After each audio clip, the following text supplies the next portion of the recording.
A ver, ¿y si resulta que el mayor espectáculo de estrellas fugaces de todo el año, pues no viene de una estrella, ni siquiera de un cometa? O sea, viene de la inmensa nube de metralla que dejó un violento accidente cósmico. Es que suena totalmente a película de ciencia ficción. Sí, literal. Pero bueno, hola a todo el mundo y bienvenidos a nuestro análisis a fondo de hoy. Tenemos una misión súper clara en esta inmersión profunda en las fuentes, que es analizar a fondo la información enciclopédica sobre las gemínidas. Exacto. Vamos a explorar detalladamente su artículo de Wikipedia, que tiene tela. Y tanta tela, porque a simple vista, si alguien sale a mirar el cielo una noche de diciembre, pues ve unas luces preciosas, ¿no? Muy regulares, muy predecibles. Claro, el típico espectáculo visual. Eso es. Pero cuando empiezas a tirar del hilo de los datos sobre su origen, sobre su física, su línea temporal, resulta que este fenómeno rompe prácticamente todas las reglas establecidas de la astronomía. Totalmente. Y los datos que tenemos sobre la mesa dibujan un rompecabezas científico monumental. O sea, por un lado tenemos registros históricos que chocan de frente con la mecánica celeste clásica que nos enseñan en los libros. Ya, la de toda la vida. Exacto. Y por otro, tenemos respuestas teóricas que, bueno, que no lograron confirmarse empíricamente hasta que enviamos tecnología punta, literalmente, a rozar la corona del Sol hace apenas un par de años. Madre mía. Es un caso de estudio perfecto sobre cómo la ciencia tiene que reescribirse a sí misma. Ojo con este dato, porque me parece alucinante. Estamos hablando de un evento que produce cientos de meteoros por hora en su punto álgido.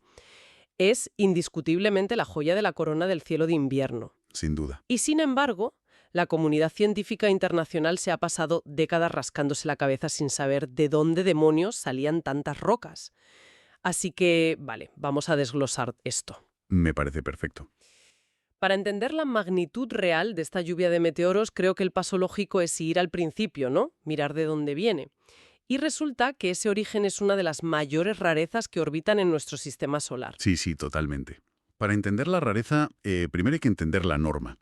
Tradicionalmente, la astronomía ha clasificado a los cometas como los progenitores universales de las grandes lluvias de meteoros. Claro, como los padres de la criatura. Eso es, fenómenos tan famosos como las Perseidas o las Leónidas tienen cometas muy bien identificados, con sus órbitas calculadas, vamos, al milímetro. Actúan como padres biológicos. Ajá, pero la información recopilada sobre las gemínidas, junto con otra lluvia menor llamada las cuadrántidas, documenta la gran excepción a esta regla. O sea, son la única lluvia de meteoros principal que no desciende de un cometa, sino de un asteroide. Vale, espera. Específicamente, el asteroide 3200 Phaethon.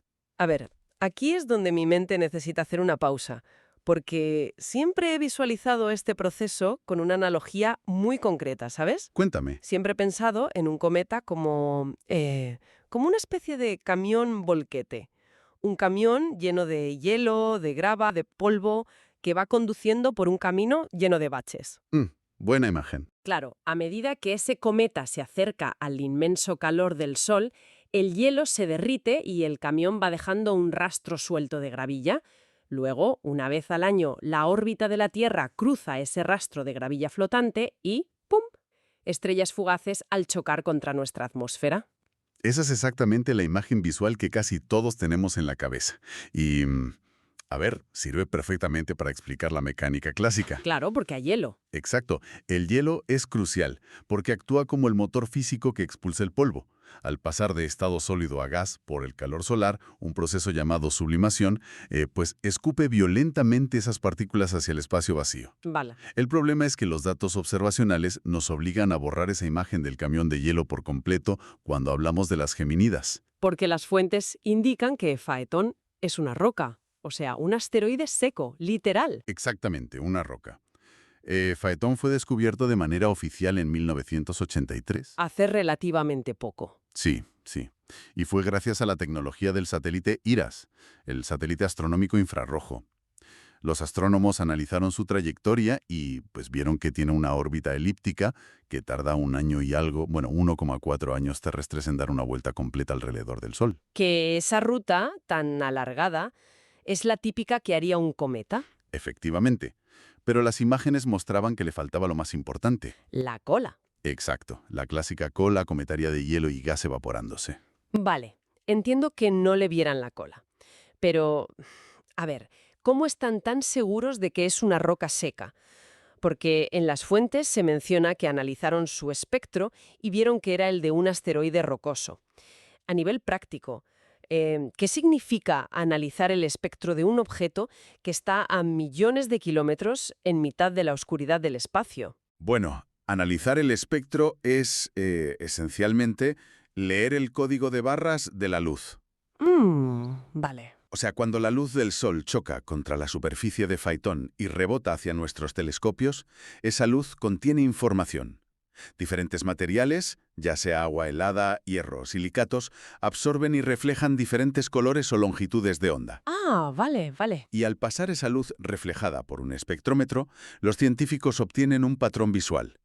Y el código de barras que devolvió Faetón era idéntico al de un asteroide rocoso y denso. O sea, no había ni rastro de las firmas lumínicas que indican la presencia de agua o hielo. Ostras.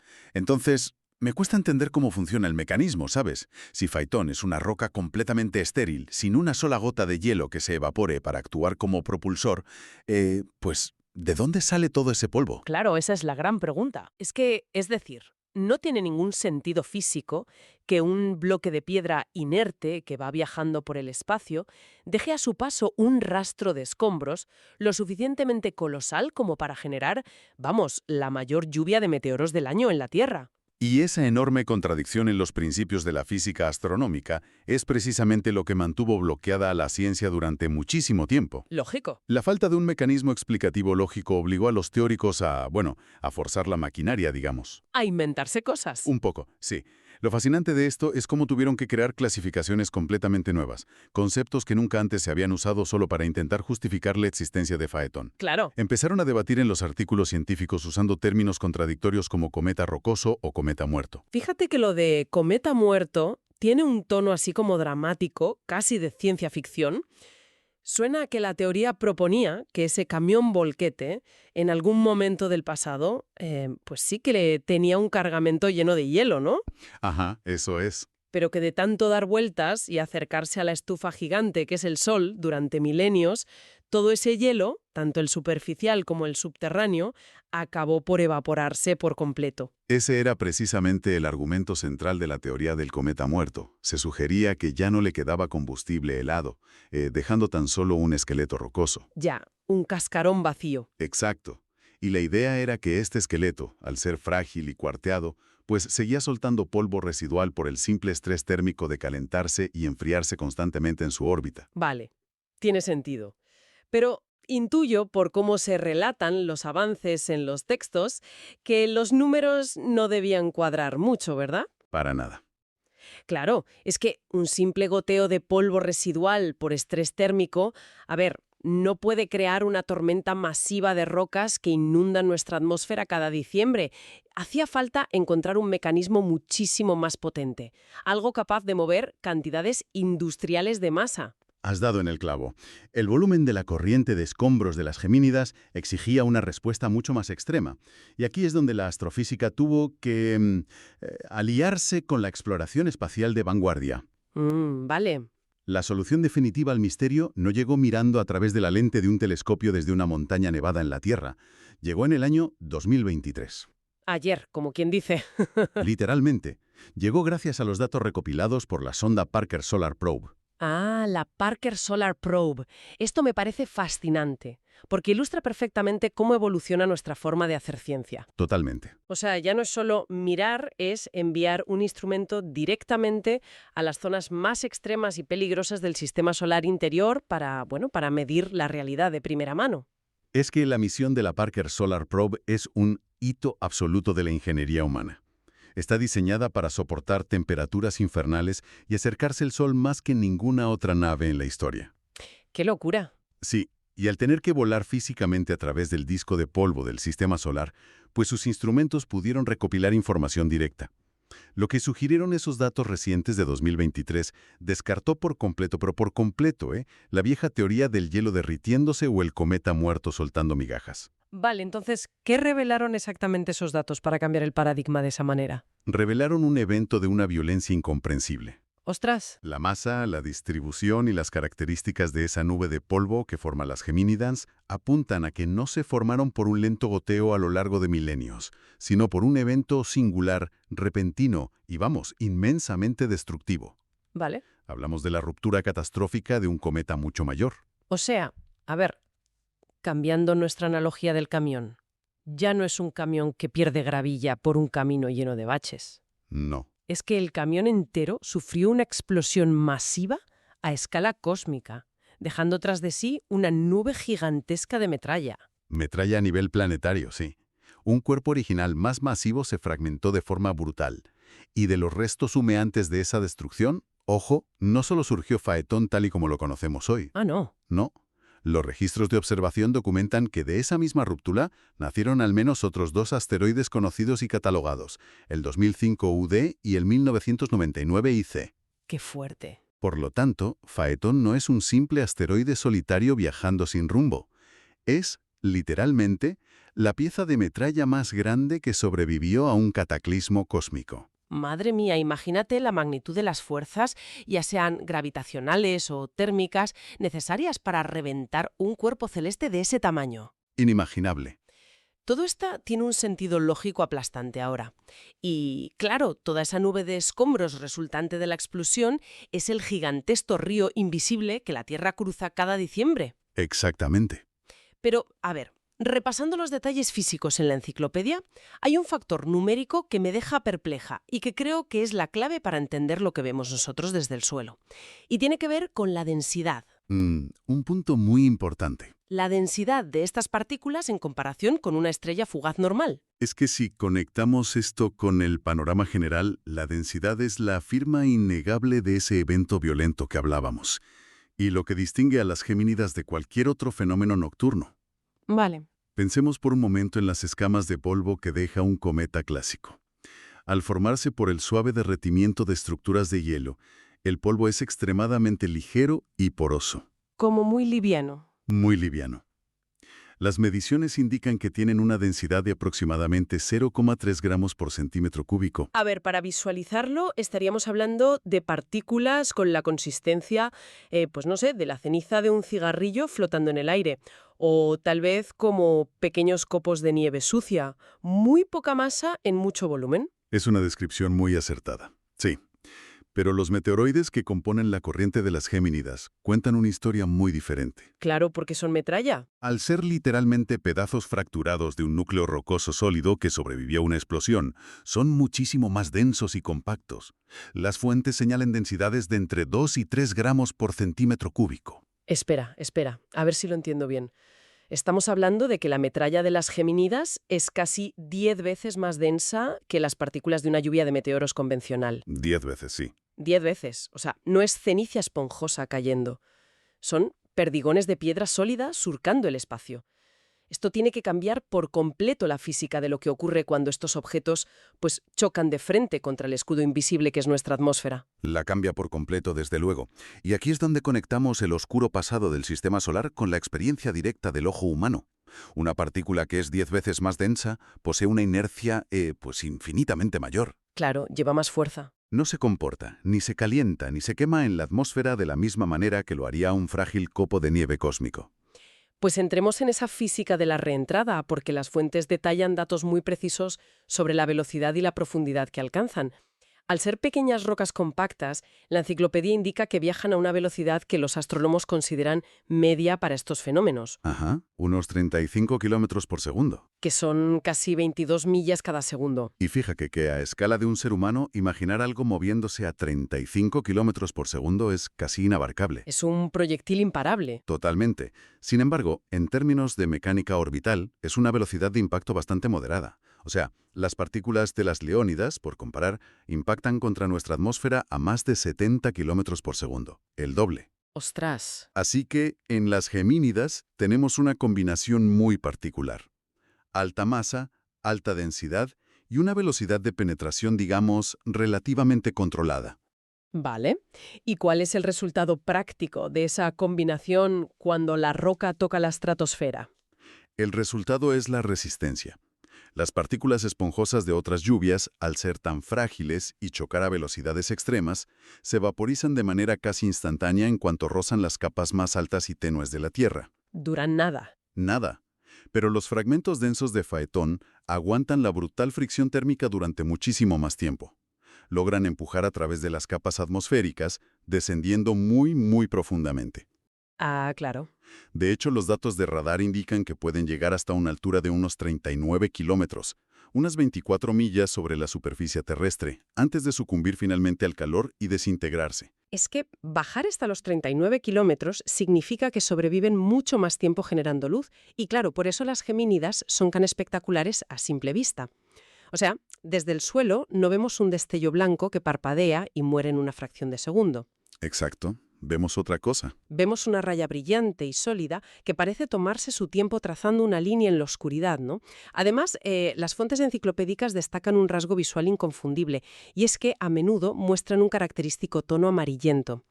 Y ese tono amarillento no es casualidad. Es química pura ardiendo en directo. ¡Qué maravilla! El color de un meteoro está determinado por la composición elemental del material que se está quemando.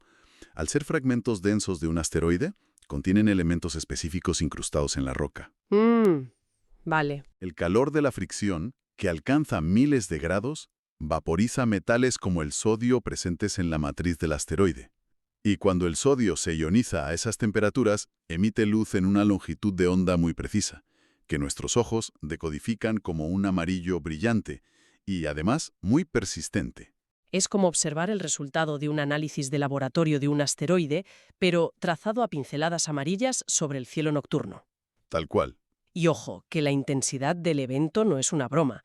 Los registros apuntan a que en su punto de máxima actividad, que ocurre habitualmente alrededor de las 2 o las 3 de la madrugada del 14 de diciembre, el cielo puede bombardearnos con entre 120 y 160 meteoros por hora. Es una barbaridad. O sea, son más de 2 perdigones amarillos ardiendo cada minuto. Pero, y aquí es donde mi cerebro colapsa al leer las fuentes. Aquí es donde se pone realmente interesante. Hay una anomalía en la línea temporal histórica que me resulta imposible de ignorar. Es que la cronología de su descubrimiento es posiblemente uno de los detalles más reveladores de lo increíblemente dinámico que es el espacio. Fíjate en los registros históricos. La humanidad lleva obsesionada con el cielo y cartografiando las estrellas desde que tenemos conciencia. Vale. Sí, desde siempre. El artículo cita que las Perseidas, por ejemplo, ya estaban perfectamente documentadas en textos del año 36 después de Cristo. Las Leónidas aparecen en registros desde el año 902. O sea, civilizaciones enteras a lo largo de milenios, desde los astrónomos chinos hasta los sabios árabes, han registrado estos patrones. Ajá. Sin embargo, las fuentes afirman de manera rotunda que la primera vez que se observaron las gemínidas en toda la historia de la humanidad fue en el año 1862. Es un salto en el tiempo masivo, en comparación con las demás lluvias clásicas. Un salto que, desafía la lógica. ¿Cómo es humanamente posible que un espectáculo tan gigantesco, brillante y regular pasara completamente desapercibido? ¿Acaso todos los astrónomos del mundo libre se fueron a dormir temprano cada diciembre durante miles de años? No creo. Es que no tiene sentido que descubramos una tormenta de 160 estrellas fugaces por hora en plena revolución industrial. Y a ver, tendrías toda la razón en desconfiar si el universo fuera un sistema estático. Vale. Esa de escombros no está fijada en el espacio con clavos, ¿sabes? Evoluciona continuamente y lo hace por la influencia gravitacional de otros planetas. Es decir, que fuerzas externas empujan y deforman ese río de polvo. Especialmente el empuje del gigante de nuestro sistema, Júpiter. Ah, el jefe. El jefe. Júpiter, con su colosal pojo de gravedad, actúa casi como un director de orquesta aquí. Año tras año, siglo tras siglo, las perturbaciones gravitacionales ejercidas por Júpiter han ido tirando constantemente de esa densa corriente de rocas, alterando su trayectoria milímetro a milímetro. Madre mía. Lo que la física nos dice es que la corriente de las gemínidas ya existía en la época de los romanos, o durante la dinastía Tang en China, claro, pero su órbita estaba desalineada. Pasaba inofensivamente a millones de kilómetros de la Tierra, en el vacío absoluto. Me vuela la cabeza. O sea, significa que, muy lentamente, El empuje invisible de la gravedad de Júpiter fue doblando esa carretera de escombros, acercándola más y más a nosotros. Eso es. Y de repente, en 1862, la danza orbital finalmente hizo que el núcleo más denso de ese río de rocas se cruzara directamente en el camino de la Tierra. O sea, el universo hizo una entrega a domicilio de un espectáculo astronómico completamente nuevo. Literalmente. Es la prueba definitiva de que vivimos bajo un cielo que muta y cambia. Y una mutación que sigue en marcha. Del mismo modo que la gravedad trajo esta corriente hacia nosotros, con el paso de los siglos futuros, las interacciones gravitacionales podrían alejar de nuevo esta nube de metralla, y las Géminidas podrían terminar por desaparecer de los cielos terrestres por completo. ¡Qué melancólico! Sí, es un recordatorio de que nuestra ventana para observar el universo es en el fondo un privilegio temporal. Bueno, lo cual nos lleva a la parte más terrenal de este análisis. Si tenemos este privilegio temporal de presenciar los restos de la ruptura de Faetón, ¿cómo podemos aplicar toda esta información técnica para disfrutar realmente del fenómeno? Claro, la parte práctica. Sí, porque las fuentes enciclopédicas no solo ofrecen historia, también funcionan como un manual de instrucciones para cualquier persona que quiera observar y dejan claro que no basta con, bueno, salir al balcón en diciembre y mirar arriba al azar. Hay variables geométricas y atmosféricas supercríticas a tener en cuenta. Esto plantea una cuestión importante, y es que la paciencia es clave. La primera gran variable es la posición de quien observa, en nuestro propio planeta, respecto a lo que llamamos el radiante. El radiante, vale. El término Gemínidas no es casual. Se refiere al hecho de que por un efecto de perspectiva visual, todos estos meteoros parecen irradiar o surgir desde un punto específico en la constelación de Géminis, muy cerca de una estrella brillante llamada Cástor. Vale. Imagina conducir un coche a través de una intensa tormenta de nieve. Todos los copos parecen venir disparados hacia ti desde un punto central en la oscuridad, ¿verdad? Frente al capó. Esa es una visualización perfecta. ¿Y cómo afecta el lugar del planeta donde estemos a ese radiante en la constelación de Géminis? Pues afecta drásticamente al tiempo de exposición. El artículo detalla una marcada asimetría geométrica entre hemisferios. A ver. Para quienes nos escuchan desde el hemisferio norte, la constelación de Géminis se eleva sobre el horizonte local bastante temprano en la tarde. Bien. Esto permite que el radiante alcance una altura útil en el cielo casi desde las primeras horas de la noche. Y se traduce en muchísimas más horas de oscuridad óptima para captar altas tasas de meteoros. Mientras que en el sur la geometría de la Tierra te juega en contra, entiendo. Exacto. En el hemisferio sur, la orientación del planeta hace que ese radiante en Géminis no se asome por encima del horizonte hasta aproximadamente la medianoche local. La ventana de observación óptima se reduce significativamente, aunque, bueno, el espectáculo, cuando el radiante por fin se eleva, sigue siendo formidable. Y para medir la calidad de ese espectáculo, las fuentes emplean un término clave que, vamos, cualquiera que lea sobre el tema se va a encontrar, el ZHR. A simple vista parecen solo 3 letras, pero encierran un concepto fundamental para ajustar nuestras expectativas. ¿Qué mide realmente la tasa horaria cenital? La tasa horaria cenital, o ZHR, es un estándar matemático. Calcula el número máximo de meteoros que un observador ideal podría ver en una hora bajo unas condiciones absolutamente perfectas. Vale. ¿Y qué son condiciones perfectas? Pues un cielo negro impecable, sin contaminación lumínica, sin nubes, y con el radiante de la constelación situado exactamente en el cenit, es decir, directamente encima de su cabeza. Es un límite superior teórico. Claro, un escenario idílico que sabemos que casi nunca se cumple en el mundo real. Casi nunca. Y la razón principal por la que nunca alcanzamos ese ZHR máximo no son siempre las nubes de la Tierra, sino el mayor obstáculo natural para la astronomía nocturna, que las fuentes destacan muy claramente: la fase de la Luna. Es que el resplandor lunar es, a efectos prácticos, contaminación lumínica natural a escala masiva. Totalmente. Su luz inunda la atmósfera y borra por completo los meteoros más tenues del cielo, permitiéndonos ver únicamente las bolas de fuego más extremas y brillantes. El impacto que esto tiene en los números observables es devastador. Pues fíjate en los ejemplos cronológicos que aportan las fuentes, porque los datos duros son súper reveladores. A ver. En el año 2015, el calendario lunar nos regaló unas condiciones soñadas. Tuvimos una luna apenas visible, con solo un 10% de iluminación, una franja finísima.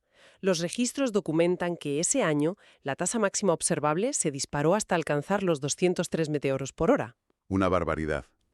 Estamos hablando de una actividad febril de más de 3 estrellas fugaces amarillas surcando el cielo cada minuto. Una auténtica tormenta. Pero claro, la naturaleza impone sus ciclos. Si damos un salto analítico a los datos registrados en 2023, la situación fue radicalmente distinta. Sí, En su punto de máxima actividad, la tasa se desplomó a solo 92 meteoros por hora. menos de la mitad. Menos de la mitad. Las condiciones de la fase lunar en ese ciclo inundaron el cielo de brillo, cegando nuestros ojos a la metralla más fina y pues eso, reduciendo la actividad observable en comparación con la gloria del 2015. Es que es un juego de alineaciones cósmicas que requiere una paciencia casi infinita. Necesitas que un río masivo de escombros nacido de una antigua explosión se cruce en tu camino. Necesitas un cielo despejado de nubes invernales. Y necesitas que el ciclo independiente de 29 días de la Luna decida darte una tregua justo en las franjas horarias del 14 de diciembre. Es como pedir que te toque la lotería. Un poco, sí. Pero bueno, hay esperanza para la gente meticulosa que observa. Las predicciones basadas en la mecánica orbital para el futuro próximo traen excelentes noticias en las fuentes. Y tanto, el pronóstico científico para el año 2025 es particularmente emocionante. Ajá. Los modelos matemáticos apuntan al pico máximo de actividad alrededor del 14 de diciembre. Y se espera un ZHR muy robusto, en torno a los 150 meteoros por hora. Pero lo crucial es el factor lunar. Los calendarios confirman que la Luna estará en fase menguante con tan solo un 26% de iluminación de su disco visible. Ostras, ese 26% menguante cambia por completo las reglas del juego. Las cambia porque una luna menguante tan pequeña saldrá muy tarde en la madrugada. Esto nos va a proporcionar un bloque inmenso de horas durante la tarde y la primera mitad de la noche, donde el radiante en Géminis estará subiendo en el cielo, mientras nos cobijamos bajo unas condiciones de oscuridad, pues prácticamente óptimas. ¿Sin esa interferencia del resplandor lunar? Exacto. Y creo que aquí es donde reside el inmenso valor de cruzar el conocimiento teórico con la acción física, de salir al frío a observar. O sea, entender cómo interpretar una tasa horaria cenital, conocer las consecuencias mecánicas de la iluminación lunar y saber trazar una línea imaginaria hacia la estrella Castor. Sí, sí. Todo eso convierte a cualquier persona interesada en un analista astronómico desde el patio trasero de su casa. Dejas de ver simples líneas de luz al azar y pasas a presenciar piezas sólidas de un rompecabezas cataclísmico impactando contra nuestra atmósfera. Qué bien lo has dicho. El conocimiento añade una dimensión extra a lo que observan nuestros ojos. Cuando comprendes que ese brillo amarillento no es hielo poroso quemándose, sino densos perdigones de roca sólida vaporizándose por la fricción extrema a 39 kilómetros de altura, el cielo nocturno deja de ser un telón de fondo plano. Totalmente. Adquiere profundidad, historia y, bueno, un innegable sentido de violencia controlada. Bueno, vamos a hacer un repaso rápido para asentar todo este volumen de información enciclopédica, ¿vale? Venga. Empezamos nuestra misión buscando respuestas sobre unas luces brillantes en el invierno y descubrimos que las gemínidas son, a todos los efectos, unas anomalías astronómicas alucinantes. Sabemos que rompen la regla de los cometas y provienen del asteroide Faetón. Sabemos que su alta densidad, su lentitud relativa y ese color amarillo nacen de las profundidades de un cuerpo que sufrió una catastrófica explosión. Y sabemos, de forma increíble, que este majestuoso espectáculo masivo pues ni siquiera formaba parte de nuestra bóveda celeste hasta que la gravedad de Júpiter decidió empujarlo hacia los otros en 1862. Y si me permites aportar un último apunte, hay un detalle en las fuentes sobre los nombres involucrados que conecta la ciencia empírica con las antiguas aspiraciones humanas. Ay, sí, cuéntame. Cuando el astrónomo Fred Whipple ató los cabos sueltos y descubrió que este asteroide era el progenitor de la misteriosa lluvia de meteoros, decidió bautizar a la roca 3200 con el nombre de Faetón. Vale. En la mitología griega, Faetón era el hijo temerario y obstinado de Helios, el dios del sol. Un día, intentó conducir el carro de fuego de su padre, pero perdió por completo el control de los caballos. Uy, qué peligro. Ya ves, el carro se acercó peligrosamente a la Tierra y al Sol, provocando un desastre de proporciones térmicas inmensas que obligó al dios Zeus a intervenir y destruir el carro con un rayo para evitar el fin del mundo. ¡Madre mía! Resulta casi poético pensar en ese paralelismo. Es un paralelismo que, a la luz de los descubrimientos modernos, resulta casi escalofriante. El mito griego describe un accidente de tráfico cataclísmico cerca del fuego solar, y en 2023, los complejos sensores de plasma de la Parker Solar Probe concluyen exactamente lo mismo en el terreno científico. ¡Qué pasada! Concluyen que este cuerpo celeste y toda su nube de escombros existen debido a una ruptura masiva y violenta, provocada por un acercamiento extremo a la influencia térmica y gravitacional del Sol. Mm, Esto nos deja flotando una gran reflexión. ¿Cuántos otros mitos y leyendas antiguos podrían estar describiendo accidentalmente realidades astronómicas de una violencia inmensa? Realidades que, fíjate, apenas ahora estamos empezando a comprender gracias a nuestras ondas de alta tecnología. Ostras, esa es sin duda una pregunta que te altera por completo la forma en que entiendes la conexión entre nuestro pasado y la ciencia moderna. Esa simetría perfecta entre una historia dramática forjada alrededor de una hoguera en la antigüedad y los fríos datos térmicos recogidos por una sonda espacial en 2023, la verdad es que es un cierre espectacular para nuestra sesión. Ha sido un placer. Y con este pensamiento en mente, ponemos punto final a nuestra inmersión profunda en las fuentes de hoy. Esperamos que, si la gravedad y la luna lo permiten, y lográis observar el denso trazo amarillo de una gemínida este diciembre, podáis apreciar el caos milenario que la trajo hasta nosotros. Seguid siempre analizando el porqué de las cosas y no dejéis de mirar hacia arriba. Hasta nuestro próximo análisis a fondo.